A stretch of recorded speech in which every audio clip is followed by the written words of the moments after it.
You're listening to Environmentally Speaking, a weekly podcast diving into legal matters surrounding the environment, public utilities, energy, zoning, and permitting laws in Rhode Island and the surrounding areas.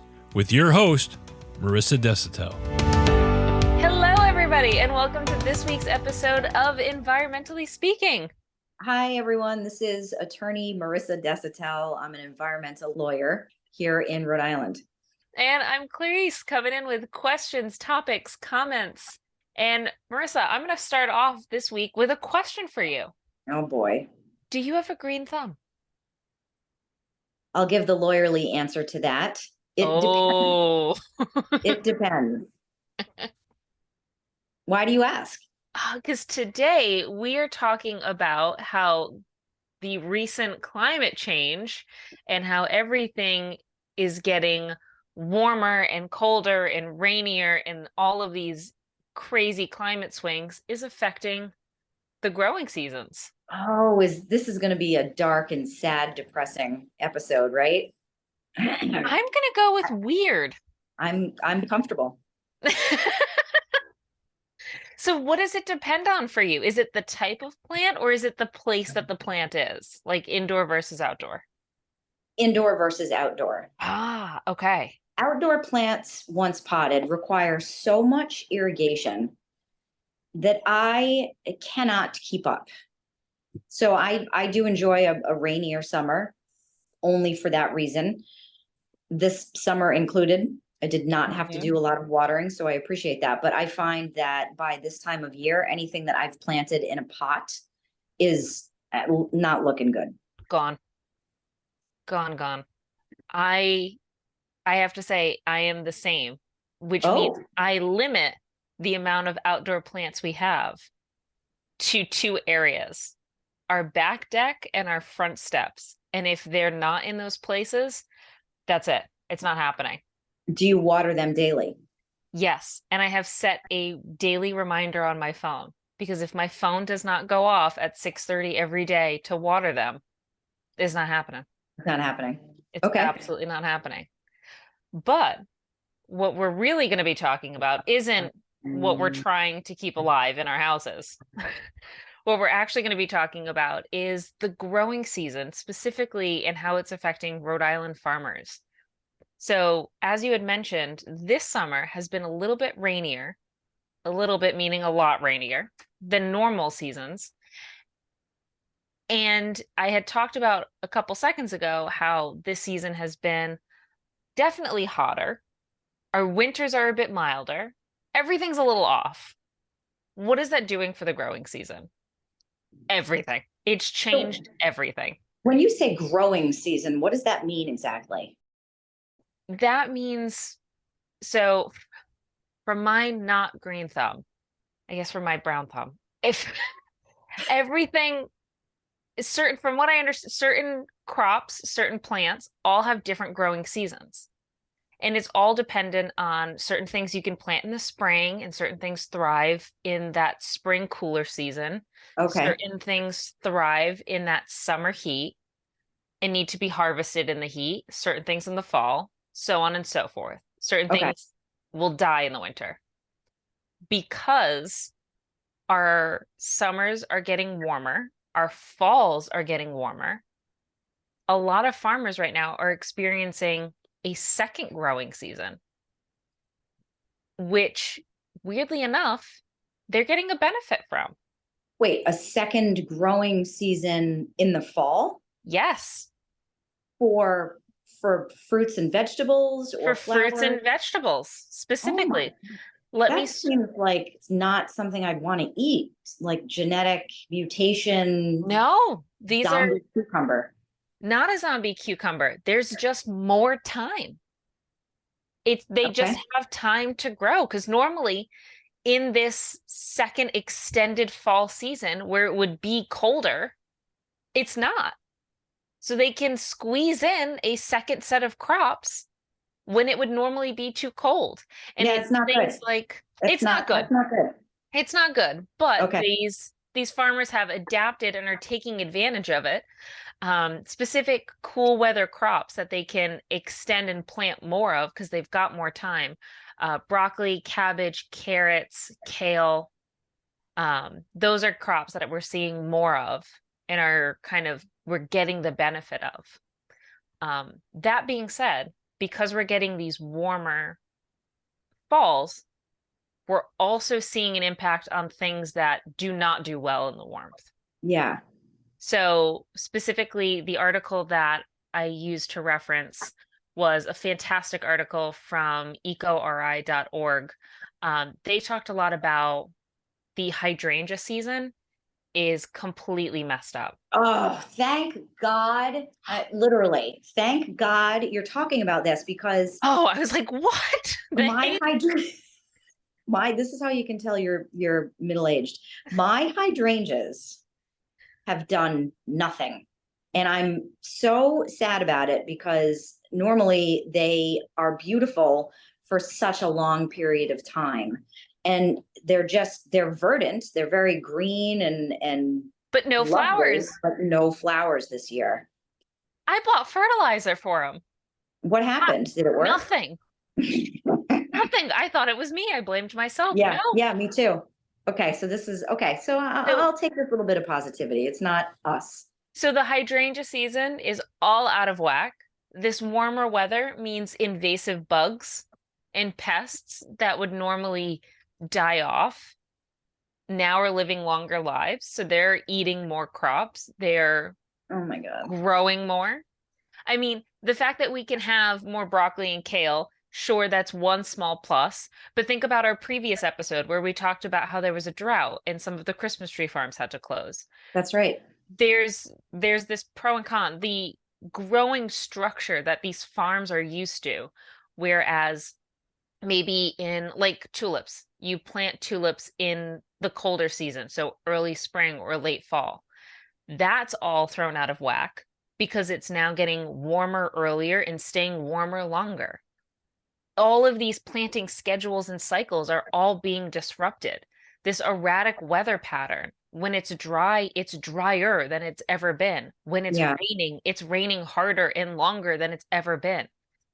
These farmers are now having to take more extreme mitigation measures to fight this weather. We're now having to irrigate like they've never done before and reroute rain. We're getting to a point where there's no middle ground. These mild days aren't happening anymore. Yeah, and I often have thought about, and I've seen in a few instances, some varieties of plants and flowers that don't bud historically until early spring, but you're seeing them come out in January or February, and then we get a cold snap and they die because they came out too early. Yeah, the article talked a lot about how I have to find the exact wording, but they talked a lot about how there's this span of the country that's I think it's hardier. Essentially what they're saying is there's a hardier weather portion or a hardier weather season. And what's happening now is because the temperature is getting so hot and so cold in such a short amount of time, and we're seeing these massive dips, things are dying so quickly. Yeah. So it's exactly like you're saying. These flowers are blooming so early because they're thinking, okay, it's summertime, or it's, we're getting to that point. Exactly. Yay! It's time to come out. And then we get a frost and they die. And that's happening to crops, and that's happening on a larger scale. And these fluctuations are just things that, what are we going to do with? And it's such a natural thing. It's not like we can sit here and say, what can we do? How can we pivot and adjust? So another thing that farmers are doing to adapt are sort of these greenhouses that aren't necessarily using power. So it's a lot of, I'm sure if you've driven through Middletown where you've seen these like large hooped greenhouses where hoops of pipes with fabric over it. That's one thing to kind of try to control the temperature. a different type of crop rotation. You don't want to keep planting the same crop in the same soil over and over again. So they're switching out what different things that they're planting. Some folks are thinking of switching to turf farming, which can be profitable, but it involves a lot more use of fossil fuels and other sort of powered machinery. It's Yeah. less And a lot environmentally of friendly. water. It's my understanding Exactly. that turf requires a ton of irrigation. So that's Yeah. fine when you've got a supply, but in a year with drought, none of this is good. It's all frightening. And, we're talking right now exclusively about crops, but I'd be remiss if I didn't mention this also affects animals too. So we're talking about, chickens. When can we let chickens out? When can we let cows out? What does this effect have on their quality of life in the meantime? So this is affecting all of our food sources, whether you're vegan, vegetarian, or not, on a huge scale. And it was a Yeah. really interesting article that kind of talks about the different things it touches on. And it laid out some really interesting facts too. Apparently, out of the continental US, Rhode Island has experienced the most overall warming out of any other state. Get out of here. Is that because we're the smallest? Or I, because people just don't stop complaining about things ever? Or both? I love that answer. I can only guess it's because we're the smallest. I can't see it being actual temperature. It has to be smallest. Because I mean, Yeah. us versus something like Arizona or New Mexico, that's insane. Yeah. But it does have some other really interesting facts, such as like how from 1950 to 2021, the average rainfall has increased by 16%. I mean, Yep. there are some cool numbers in here, and it talks a lot about how farmers are pivoting and adjusting. Um, some of the small benefits about how they're trying to make the best of it, like I said, by extending crops, changing crops. But overall, things to watch out for. How are we gonna adjust? I guess more indoor gardening. Mm. How are we gonna remember to water him? Well, hopefully people that do it for a living are more adept. I hope so. I've been fairly quiet on this episode because you've had the facts at your fingertips, number one. But number two, I'm just real amped up to talk about ecoRI. I know that you cited the fact that today's subject is a result of the article that they published. They're just a fantastic news outlet. They're very local. I had the opportunity to meet with one of the owners, Joanna. She's fabulous.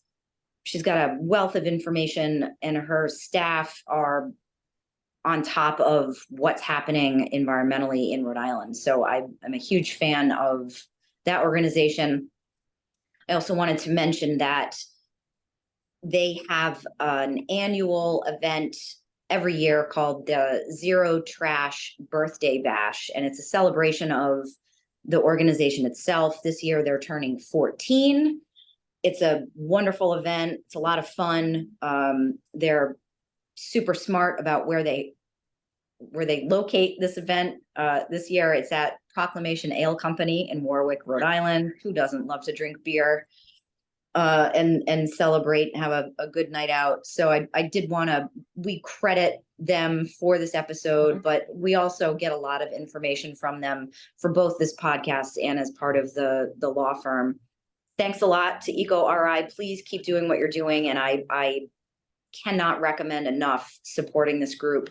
Without sponsorships and funding, they wouldn't exist. So if you're inclined to go out and have a beer with some other environmentally friendly, environmentally like-minded people, the event will be held on September 10th, starts at 5, goes until 8. Again, it's at the Proclamation Ale Company in Warwick, September 10, 5 p.m. I'll be there. So Yes. look, if you want to hang out with someone cool, maybe find somewhere else to go. No, really, it's a great event, and I'll be there. So I'm supporting it. Right. And we'll include information about that in the show notes as well. That way you can click on the article or the Zero Trash Bash right Yep. in there. Yep. Awesome. Yeah. So let us know, how have your outdoor gardens been doing? Are you going to be joining us for this awesome celebration? Right in. You can reach us on the socials at Desautel Browning Law. We are on Instagram, Facebook, Twitter. You can watch videos on YouTube. You can email us at marissa@desautelbrowning.com. You had to change the name. I got instantly better at telling people where we are. I was gonna say, since the firm became Desautel Browning, it's not a problem for you. You're nailing the outro. You know what? Thank you, Karen. That's what this is. Well, thanks for listening, everyone. All right. Thank you all. Thank you for listening to this episode of Environmentally Speaking. If you're in need of an environmental attorney, we are here to help. Call us at 401-477-0023 or visit our website at www.desautellaw.com. That's www.desautellaw.com.